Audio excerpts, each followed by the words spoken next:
And I cannot forget it happened on the first week of May in the year 2012. That was already years, 13 years ago. I got so sick. Whole week I am suffering fever. What causes my fever? I don't have any colds and I don't have cough. Wala ko nagpo, wala ko sipon. Take medicine, but my fever remains on 39, 40. Di haman yung kutob, di haman yung wagin now. And I just stayed on the room. And I don't know what really happened. And at that time, ang ministry at the time is that we were in Lapu-Lapu. Daming church, nag-ipasturan sa Lapu-Lapu. And at that time, mga isuan, the Lord used me na there was a revival rin ako, especially sa youth at that time sa Lapu-Lapu. Weeks and weeks at church, kuno kayo yung youth, kaya grabe kayo ang evangelista at that time. Grabe kayo ang fire sa Ginoo at that time. Then at that moment, I am suffering with my sickness, but ang leader ko na po sa Lapu-Lapu, nagtuan ako sa Lapu-Lapu, grabe po nilang awat siya wife for the whole week. Text ko niya, Brad, please pray for me because my fever is so high. Wala ko busog-bus. Ibawasan pa malingon ko niya. Pastor, yan po sa pastor, grabe na akong asawa. Grabe na akong away sa akong asawa. Ako na, ganito sa sakit siya po, grabe tayo. Until, sige ko praise the Lord, what is this? Until on the Saturday morning, I woke up Saturday morning. I was the only one sleeping in that room, and I cannot forget. Di ko kalimutan ito matay. Doon ko kabed. Ang bed, nagpurma. Doon kabed, di purma o letter L. Di mata ko sa buntan. Grabe kayo nasa ko fever. I was so weak. Grabe di ko kaluyan. Then, pamatawa ko. May diretso ko sa door. But immediately, dinriin ko balik. Then, pag-ringin ako balik, I really saw 3 evil spirits in my eyes. I really saw 3 people wala akong kabalog. And that, sa niya kapag-ringin ako, ang atong sulong ang espiritu, padong po sa kupurtahan, na kami kupat na ilungay sa purtahan. Kung sa niya kapag-ilungay na ako sa purtahan, atong sulong ang espiritu, they pushed me back on the bed. And when they pushed me back on the bed, I slept again. Nawalan ko sa malay. Then I woke up, nakapiang-piang na ako sa tiil. Kaya wala dito na-impact na ito na bilungay sa puntahan.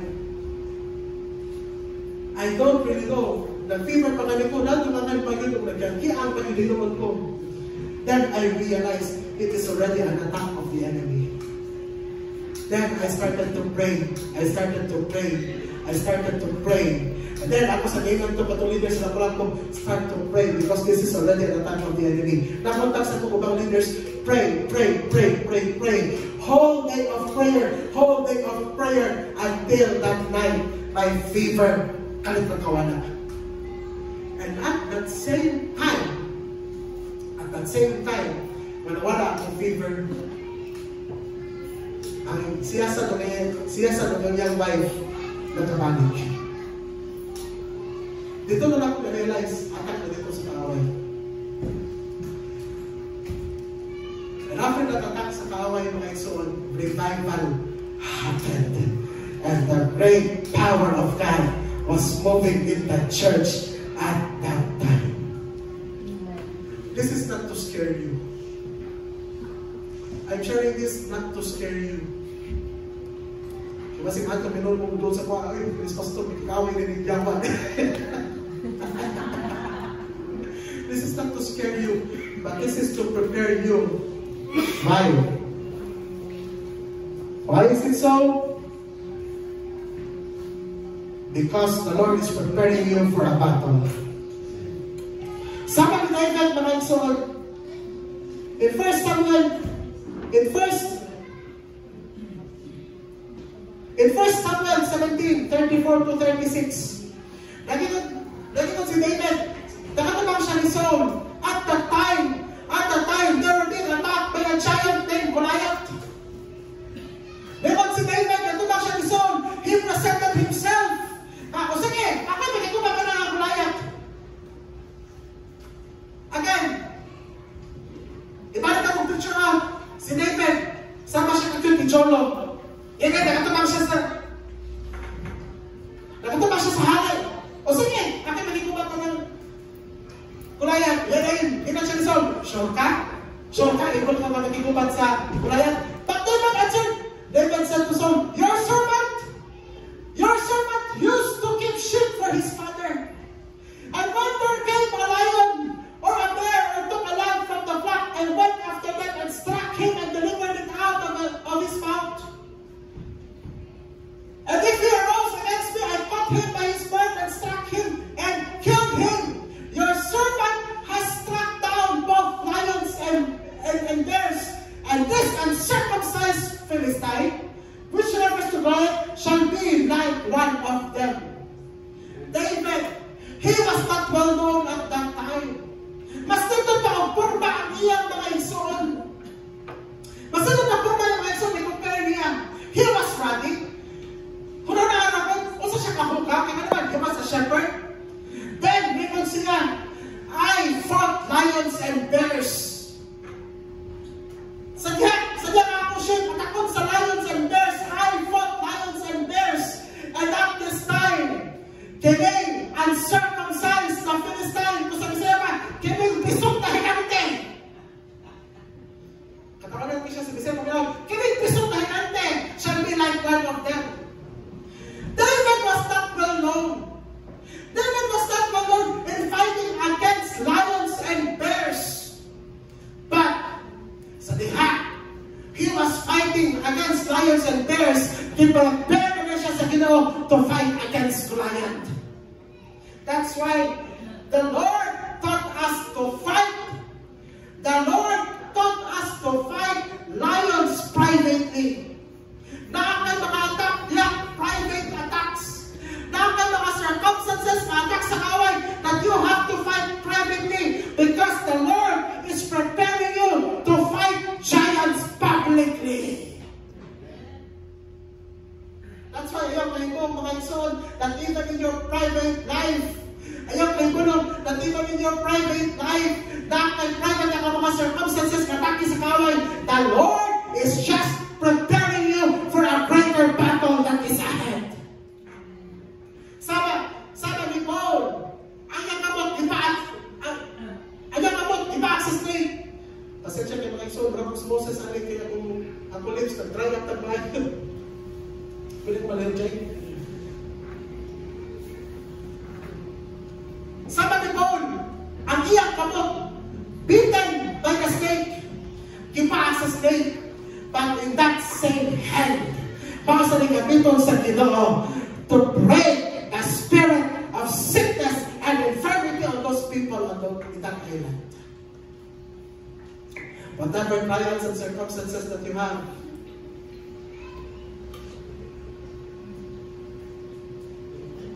if the enemy is attacking your mouth, someday the Lord will use your mouth. If the enemy is attacking your hand, someday the Lord will use your hand. Even if the enemy is attacking your skills, even if the enemy is attacking where you are right now, someday the Lord will use you for a greater battle. Kinsa sa battery is ready for a greater battle. Kamay na kayo namin, kay base yung tayo, karoon na pa ko sa kuha ko kaniyong battle. Someday, the Lord is going to use you for a greater battle. Next, mga igsoon, don't allow chains to cancel your calling.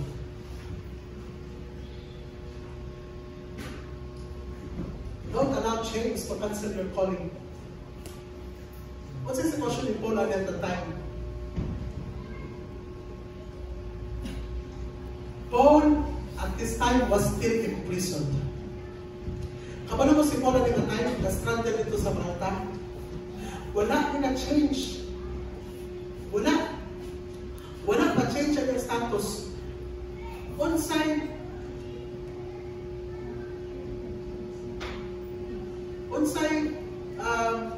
status si Paul at the time? He was a person deprived of liberty. Piniliso niya po siya. Pero ayaw niya ba makapiniliso? Nag-stop ba siya calling? Does his being enchained? Nag-stop ba siya calling? We cannot allow chains to stop your calling. Ang iyong bang circumstances, will you allow your circumstance to stop your calling? We cannot limit the Holy Spirit.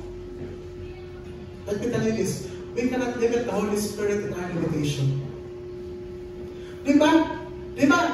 Ipagkita na po niyo kanina, the calling, the career is natural, but the calling is supernatural. How can we say, Paul, at the time, usa sa kapiniriso, Binte ba maging siya sa makalunod sa barko? Stranded ba yun in the island for 3 months. Labayin ba yung kasitwasyon, piniriso gano'n siya. But still, he still used the opportunity. When the father of Publius got sick, he still used the opportunity that the hands being enchained, he still prayed and then healing na nahitabo. He didn't stop his calling. He still focused on his calling. Nakakaginggamot ang iyang assignment. Even though he was so limited, he has no liberty, but still, he is still focused on fulfill sa assignment. Also kanya sa sa kalibutan, di ba? Di ba also kanya sa sa kalibutan that you cannot give what you don't have. Kasi moto niya ang isa kabot.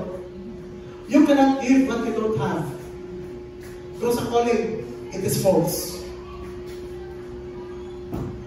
Dahil nagsulti na ako kanito, Pastor, kailangan siya ka maminyo, Pastor, kaya mag-liso ka advice sa maminyo, kaya naman din kaminyo. Dahil nagsulti na ako, Pastor, kailangan ka maraming ini, ano niya, effective ka magamit ni ini. Let me tell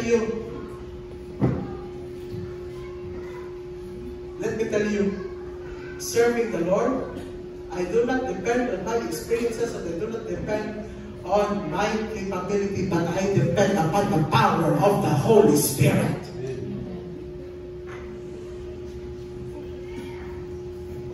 A lot of us will disqualify a person. Di siya pwede kay huyag siya nini. Di siya pwede kay huyag siya nini. Di siya pwede kay grabe yung pangangkos. Di siya pwede kay huyag sa... Uy, mas mali ka rin sa Holy Spirit. Yan. Remember this, calling is supernatural. Calling is supernatural. Remember mga isun, a lot of people in the Bible, nasa na silang problema, nasa na silang circumstances, pero ilangan kaya po sila sa Ginoo. Let me cite you a lot of examples, mga isun, for those who have circumstances, but still ipakamit sa Ginoo. First, si Abraham. Abraham prayed to God, and God healed Abimelech, and also healed his wife, and the female slaves, so that they bore children. Si Abraham, nag-ampo siya, and then the break ang barrenness sa wife ni Abimelech, and even sa mga servants, o sila nakabuntis. Kabalo mo, si Abraham, nag-pray ang imatay, siya sa mismo, wala sila anak. At the time, Abraham, he has no child. At the time, Sarah was not able to give a child. But still, Abraham prayed upon sa ilang mga unbarrenness, mga igsoon. answered. And what happens in the next chapter? At that time, in the next chapter, si Sarah sa iyahang pagkatigulan na buntis. After he prayed. But, kung kita siguro si Abraham, grabihan naman lang po, ako magaling ko yung anak. Grabihan naman lang po, ako magaling, nag-ison magaling ko sa mga asawa ko may anak. Ganyan ako, hindi pagpuon sa Ginoo. Ano sila mga anak? Uy, paras Pastor Janine.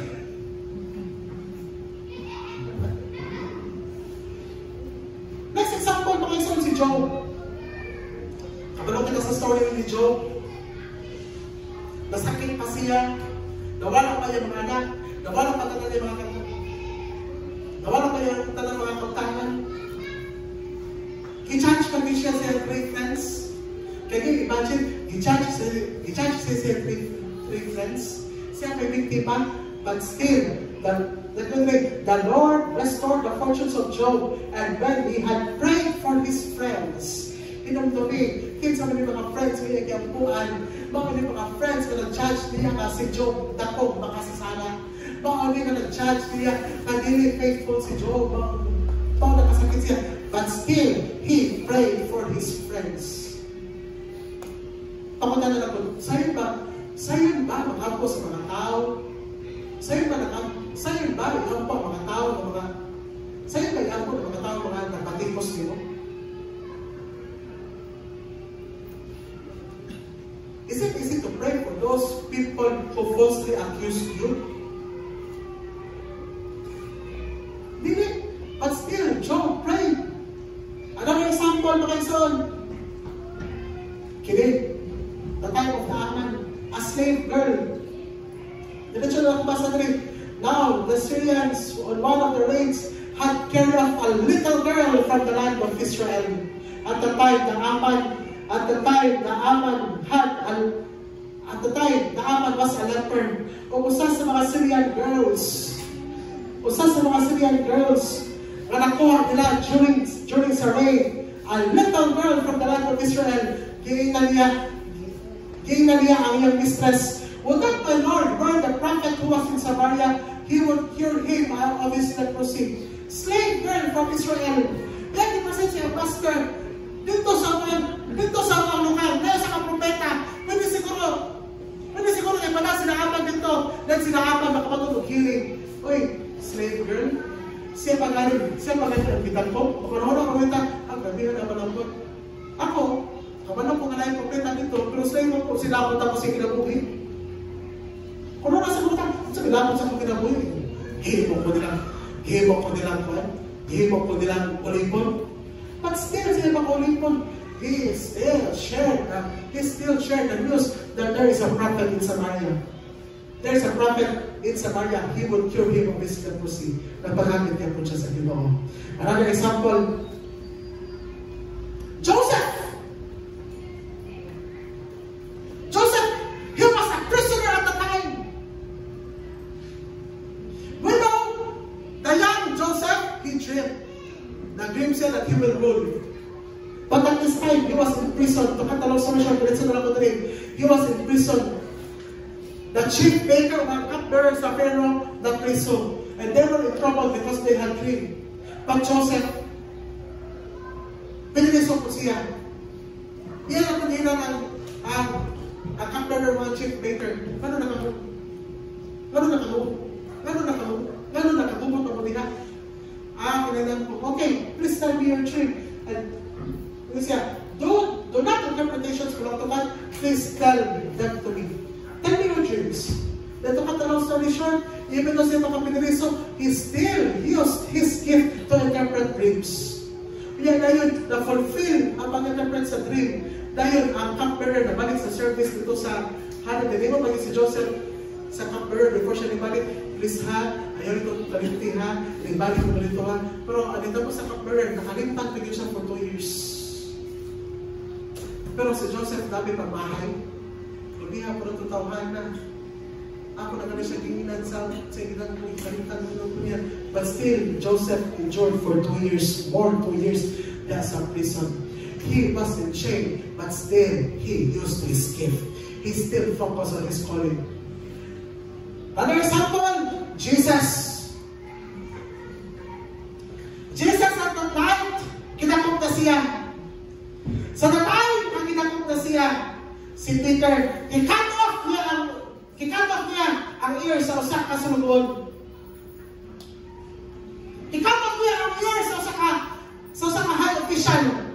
But Jesus, even though that he was already in jail, picked up that ear, o gibalik niya ang ear. He still do a miracle, even though kitakot na siya.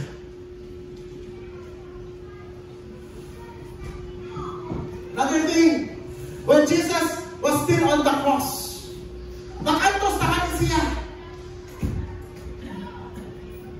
He already bled, nagsakit na kanya siya. But still, he administered to his mother. O yan, itulan si John, behold your mother, please take care of your mother. Another example of Jesus, he was already on the cross. He was already on the cross. But sa diha, usak a robber. Sa diha, usak a robber, nagibitay po sa cross, kauban ni Ginoong Jesus. When he said to Jesus, Jesus, remember me when you come into your kingdom. But Jesus said to him, he said, truly I say to you today, you will be with me in paradise. Remember, Jesus at the time, he was hanging on the cross. Pwede ba siya makasulting? Ayaw sa pagkunin yung sa buka, kaya still I am saving the world. Ayaw sa pagkunin yung sa buka, grabe pag-antos ko lang ko din. Ayaw sa pagkunin yung sa buka, ayaw sa pag-antos. But Jesus still on the cross. Iyan yan pong nag-share ang good news ganito sa rapper. Today, you will be with me in paradise. These people being laid as examples here, still being used by God, even though nanaagyang po sila sa sitwasyon of whatever enslaves them. Do you know of a pastor named Vujicic? Isa na kailan rin ni Vujicic. Wala lang yung picture niya. Karoon na ni Ginivil sa Holy Spirit sa pagkaroon. Do you know Nick Vujicic? Masabi mo, Pastor, may Vujicic ang yung ilhan. Do you know Nick Vujicic? He has no legs. He has no arms. Ang ihatag sa Ginoo niya, tiin lang yun na nakadikit siya ang hip. But still, he is used by God in preaching. Dingon siya, kitakaan ko sa Ginoo, o kusan ang katiin, kadikit pa yun sa ako ang hip, nga ba ang inagin pagpakling sa Bible. Still, he is still being used by the Lord. He is still called by God. Pero sa iyang pagkabalay legs, sa iyang pagkabalay arms, wala ka na nakapagong sa calling sa Ginoo sa iya.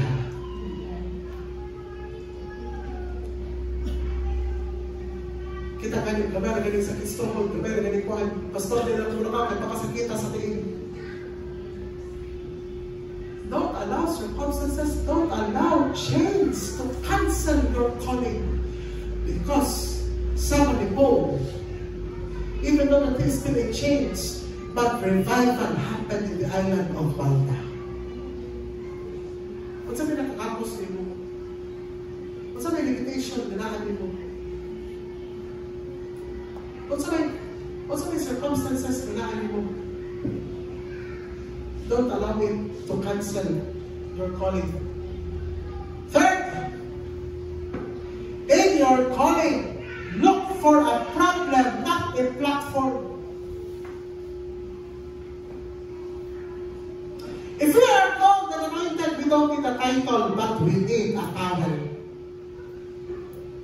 Kabalo mo, daghan mga tao, mga igsoon, nga ang ilang sakit is microphonism.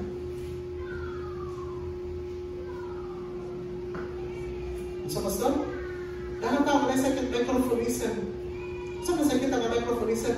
Gusto magsikit kupot ang microphone, pero hindi gusto magkupot ang ceiling. Gusto always on popularity, pero even in a single work as a servant, hindi willing to work like that. Ano ba? Si Paul at the time. Kung punta na to, kasi sitwasyon ni Paul is parehas ka nun. Si Paul ba? Ano? Okay na. O sige, pag-minister siya. Pero, wait up. Mapasa kong cellphone. Yirin ako sa nilay. Hala, makampo, dahil din. Bisin na sa chains. Wala ba na kasama pag-nilarity ka nun? Mag-ministry. Hindi pa ko mag-ministry. Wala live stream. Maski na di pa pala ko na kung doon sa amin. Hala, I'm like, hello friends! Hello friends! Hello friends! What do you want to hala? Wait!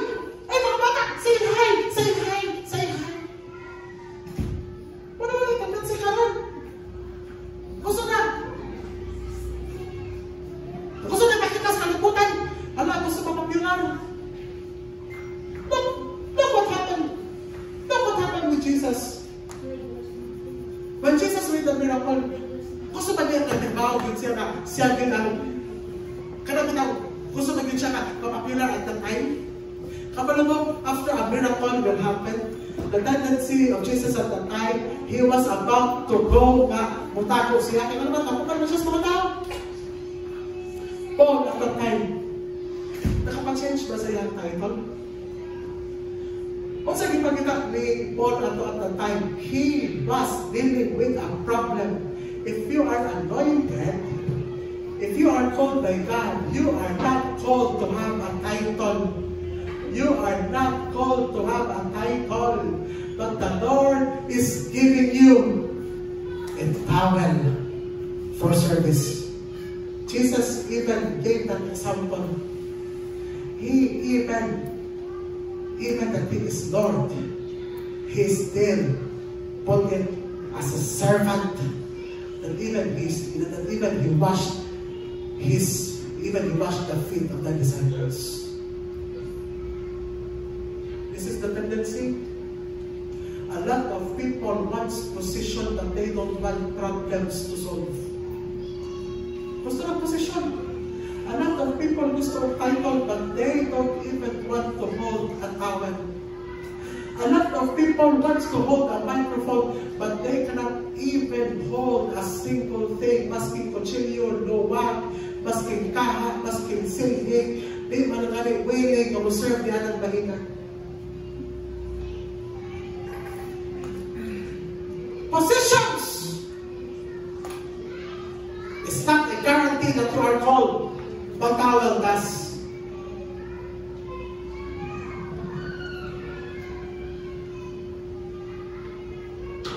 In calling, remember this,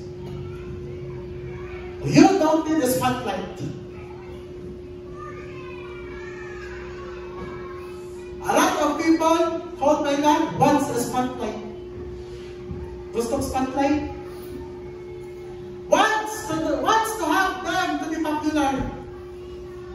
But ang tinawag sa Diyos doesn't need a spotlight. Why? Ang tinawag sa Diyos doesn't need a spotlight because you are the light na ipadala sa Ginoo. Pagbuhay na kapamit yun. Ako balik yun. A lot of those kinsa ka mga tinawag sa Ginoo, you don't need a spotlight. Kaya ikaw mismo ang kahayag ang ipadala sa Ginoo. Kaya ikaw ang kahayag ang ipadala sa Ginoo. What's up na dapat pagitaon mo? Magkita mo na naglugan mo na naghayag daan? For example, papunta na kung sugat niya sa kasada, wala ng orasa, nakakita ng sukaan. Kaya ikaw ba ang light, nagkipadala sa Ginoo, o sabi dapat ng pagkitaon, pangita o mga pangit-ngit, maaron ang imong kahayag, magamit niya sa pangit-ngit na mga lugar. Ngayon, mga tumakas mga lugar na nanay kahayag daan, ikaw na kahayag Ginoo, go to a dark places that you will shine.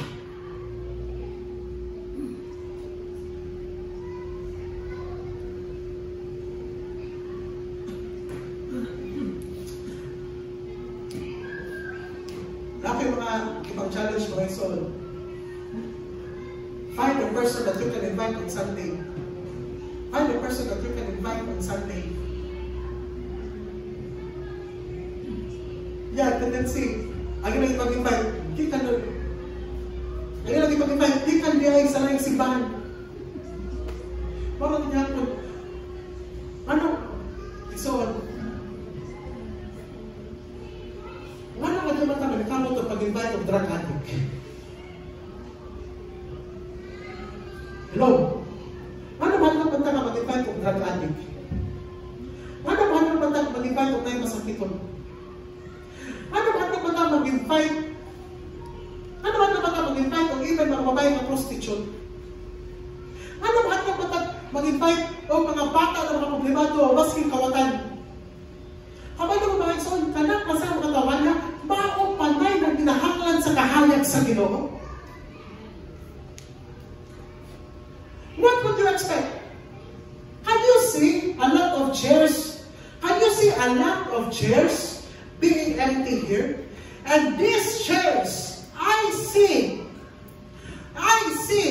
these chairs belongs to the persons who are having problem with drugs. Belongs to a person who have problems with sin. These chairs belongs to the persons who have problem with addiction. These chairs belongs to the children who are rebellious, because these chairs belongs to them for them to be able to be in the kingdom of God. Ang problema na ito, huwag ka mag-invite. Kano makita ang problema ito mga isuon? Mas manili ato. Mas manili ang mga tawana na ato daton diya sa kingharian sa Ginoo. Bisa mga tao, malabat ka sa ulo. Labat ka sa ulo. I don't know where mga isuon. Just 2 months ago,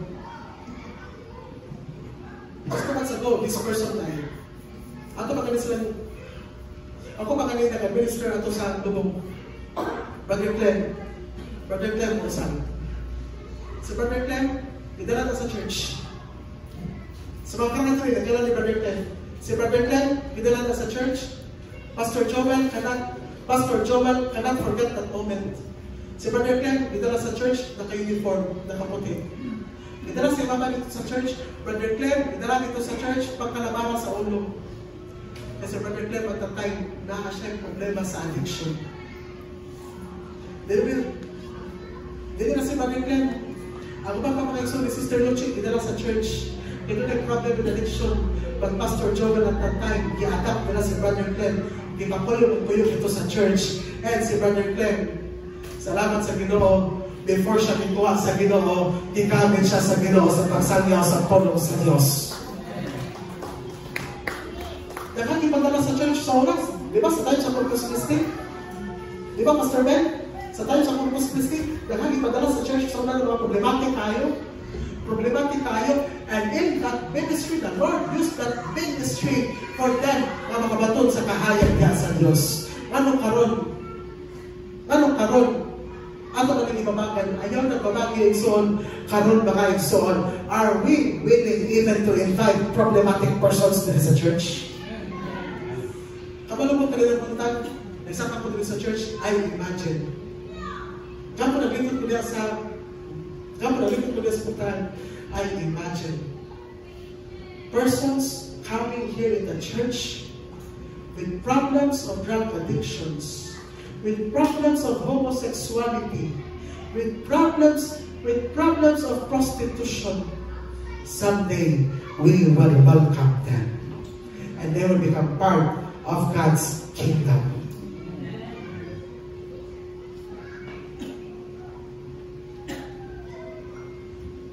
How many of us wants to see that will happen? How many of us are willing to be used by God? Kagamiton ka sa Ginoo to become a light to those problematic people. Let's focus on that, mga soul. Let's not look for a platform, but look for a problem. John 13:12-7.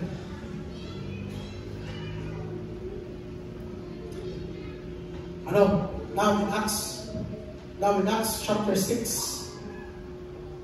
In Acts chapter 6, verses 5-8. At the time, Stephen,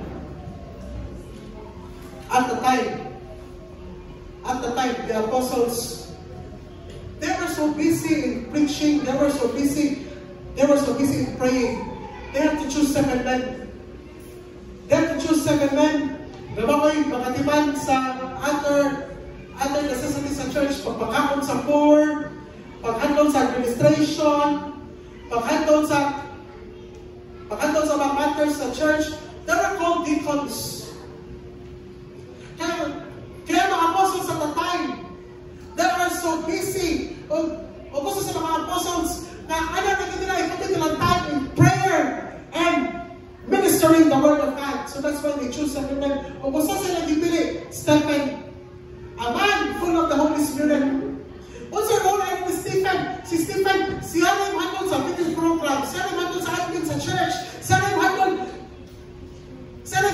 sa unsa ka mga kinahanglan sa church. But you know what? Even though gabang na yung role na gihatag sa apostles ka Stephen, but still, wala siya nakugong siyang calling. But still, he is full of grace and power and was doing great signs and wonders among the people.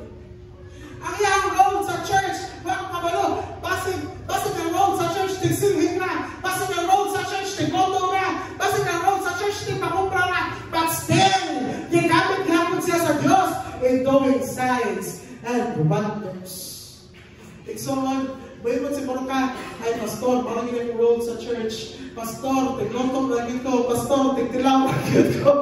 Pastor, parang yun yung role.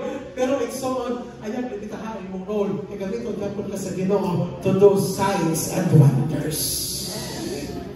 Basin mayroon ka, pastor, tigtamborin lagi ko sa simbahan. Basin mayroon ka, pastor, tigihat na siya kwarta sa simbahan. Iksoon, ayan, limitahan ang imong kagalingon niya na. Kasama! Stephen, igamit lagi gapon siya sa Ginoo to do signs and wonders. Basin ba kayo ka, pastor, kamera lagi akong hibawan. Wala siya kong kabaluan na, kamera lagi akong hibawan. Pastor, silhip lagi akong nahibawan. Iksoon, pagalingon kay ano man gagawin naman kasi Ginoo to solve problems. Who among us here?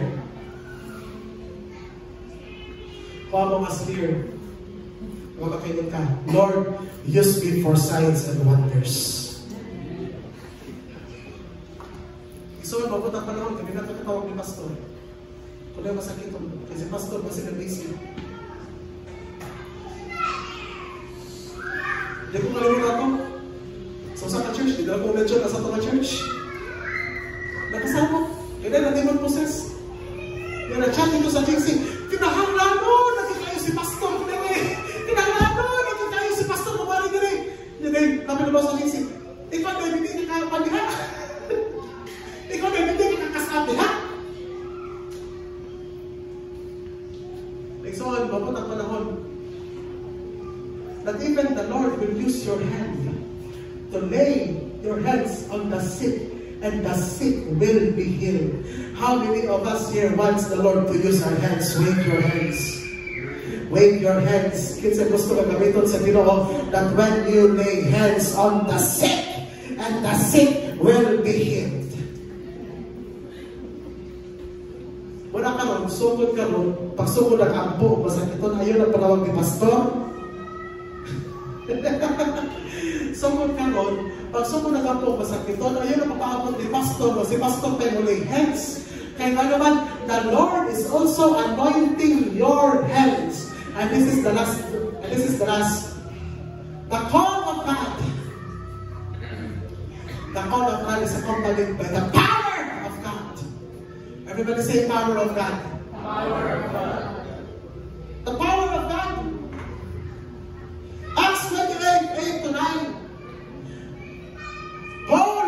igsoon si Apostol Pablo. Gigamit sa Ginoo to lay hands on the sick, and not only the father of Publius. And when this had taken place, the rest of the people of the island who had diseases, nakatulog sila, and they laid hands on the sick, and revival happened in the island of Malta. I don't know mga igsoon, ano nagsabunso ni mga igsoon, na nag-isgutan regarding signs and wonders.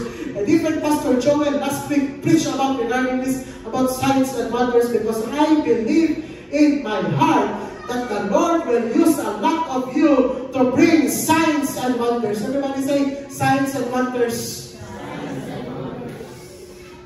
Miracles. Pastor Joel mentioned this verse last week. And he called the 12 together and gave them the power and authority. Everybody say, power and authority. Power and authority over all demons and to cure diseases. Another verse, Jesus said this, truly, truly, I say to you, whoever believes in me, yun sila katulad din sa Ginoo. This verse is for you. Whoever believes in me will also do the works that I do. Huh? Sa inyo niya? Whoever believes in me will also do the works that I do. Ano tayo? O saan nagkibat ni Ginoong Jesus? Sa Ginoong Jesus, He resurrected the dead. He cast out evil spirits. He causes the blind eyes to open. He causes the deaf to hear. He even prayed and food was multiplying. He even walks on the water. He even cleansed a leper. Kasi even sa mga siguro, whoever believes in me will also do the works that I do.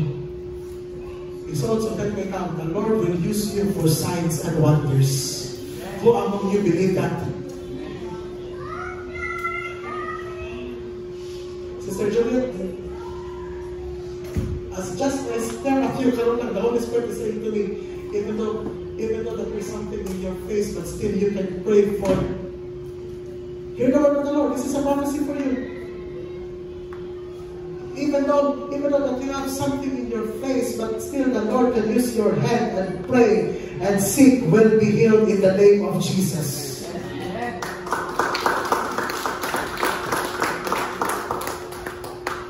I don't know, just the spirit of prophecy, the spirit of prophecy is working right now.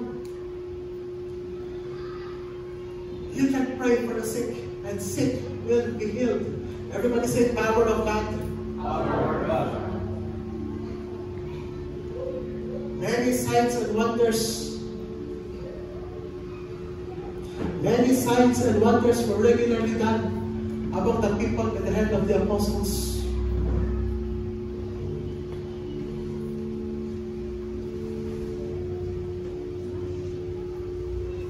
Acts chapter 5. People were added in the church, and they carried out the sick into the streets. Can you imagine, ipagdalanan ang mga sick dito sa streets? O kung sila naging pangantoy, just even namalapyan na sila sa shadow of Peter. Everybody look at my shadow here, this is the front. Gusto nila, na even though namalapyan na sila sa shadow of Peter, and sa namalapyan sila sa shadow of Peter, they got healed. Shadow, even the shadow of Peter. Ginapyan na sila sa shadow of Peter. Shadow, what is the significance of shadow? Shadow, it reflects your image. Why there is a shadow? Why there is a shadow here, God will just follow my action, because there is a light there.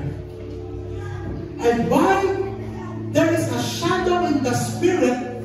Kasi sa imong shadow, miracles will happen because you are walking in the light of God.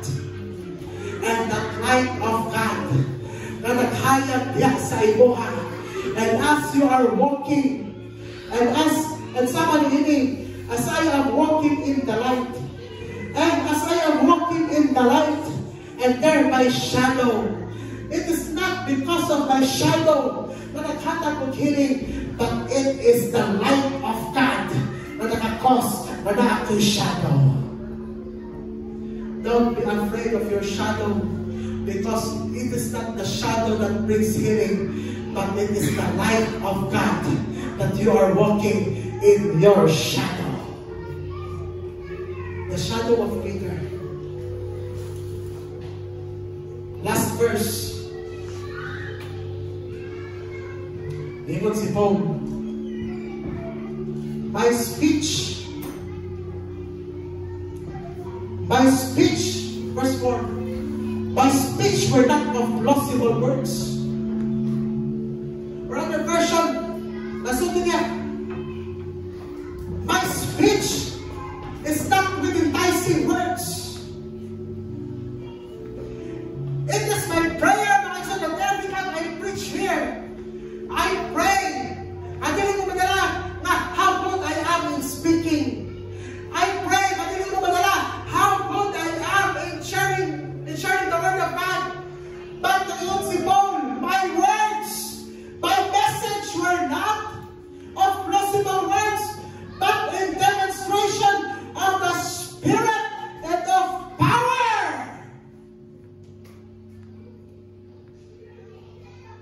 Let the word of God brings power in your soul. Everybody say power of God. Power of God. Everybody say power of God. Power of God. Faith may not rest in the wisdom of men, but in the power of God.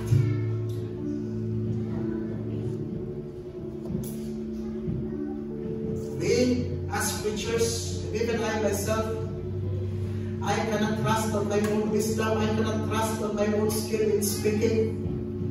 Baka naging limitation galing sa istorya galing, baka naging istorya, mura baka naging Moses ng istorya. Baka naging sa mga yung istorya. My mind is so limited. My brain is so limited. Maybe some of you are more wiser than me. Maybe some of you are older than me. Maybe some of you, mas mali pa kong istorya sa kuha, but I pray that every time the word of God will be preached in this pulpit, it is not of plausible words, but of demonstration of power. What is that power? That power will cause change in your life. I remember mga igsoon, this is the last story that I'm going to share to you at this time. I remember mga igsoon, I am coming home, coming from a pastoral studies. Nagsakay ko sa kasakyanan. Nag-drop ko sa ayanan. Sana na pag-open yung ginako sa door. Pag-open yung ginako sa door, I felt that time sa pagtanaw sa likod, may kami na motor. Pag-open ako sa motor, ang motor, kapag siya sa door, then ang motor, natumpag yun siya. May galing, wag yung damage sa motor, may galing, wasay na damage sa motor. Ang katong tao, nagabiktima sa aking kadalhan. Sorry, gusto ko ng term. Ang tao, nagabiktima sa aking kadalhan. May pataglin sa akin, lakot niya siya na akong pag-unan. But at that time, you know what I saw at that time? Before to nakita ko, I spent time in prayer, and even fasting. I spent time in prayer. Sa nga, kapag-lawag ako sa car, ang tawahan na nabiktima sa akong kadalhan, instead na maglakot siya sa car, wow niya talakot. Lingon siya, he saw something in my face. He saw something in my face. At the time, wow, kabalog siya, kamispan, basta nito siya, I saw something in your face. O kakatuloy tawag na kanabiktima sa akong kadalhan, namin siya na kung problema at tatang. Kaya, habang driver base niya, inang ko niya, sir, asa ka mo ulit? Muli mo skando. Sir, habang driver ko, sir, sakit na sa kuha. O sige, wasa ko man, ano yung masakay ko niya? Lagot ko gani siya na, o, yung masakay pa ko niya. Hindi. Bakit sa kurang na? Ginoo. Ayaw itong tubod na Ginoo, basta dahil ko sila Ginoo ka. Basta Ginoo, pausan ko Ginoo niya dito. Parang ito yung kumakaan ko. Pero ganito ko sa balay. Sa dahil, ganito ko sa balay. Ginan ko niya, Sir, I saw something in your face. So, ano niya yun? Naglagot ko rin mo pa muna. Basta na napag-log mo sa parang, I saw something in your face. Sir, I have a problem. Nakuha niya na panibig. And, hindi makailahan. Nakuha niya yung problema. Then he shared to me the problem. Then at that time, I shared to him the word of God and I prayed for him and he accepted the Lord Jesus as his personal Lord and Savior. And even the Lord anointed my face at that time. At my face, wala pa ko'y sunscreen, wala pa ko'y sunflower oil, wala pa ko'y, unsa ka na? Ako face, natumbat ako. Ako ba itong face at ako lang, mag-asawa ako na kami. But something in my face, and I pray to my soul that even when people stare at you, they will see the power of God on your face.